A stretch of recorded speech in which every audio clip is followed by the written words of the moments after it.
अस्सलाम वालेकुम दोस्तों, आज हम बात करेंगे वालिदैन की इज्जत, एहतराम और उनका ख्याल रखने की। मेरी और आपकी तरह यहाँ के तमाम बच्चे अपने वालिदैन को बेहद अजीज हैं। लेकिन जब बच्चे बड़े हो जाते हैं तो बहुत से लोग वालिदैन का ख्याल नहीं रखते, जो बिल्कुल भी अच्छी बात नहीं। हमें ज़हन में रखने की ज़रूरत है कि हुकूकुल इबाद में सबसे पहला हक वालिदैन का है।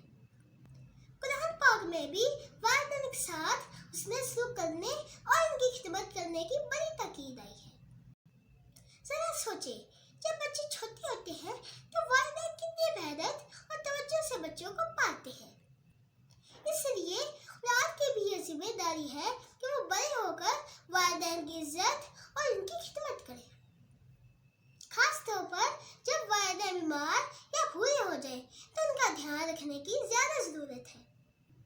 हमें ये ख्याल रखने की जरूरत है कि वालिदैन के साथ नरमी से बात करें। चीख चीख कर तंग करना और खामोश कराना बेअदबी है।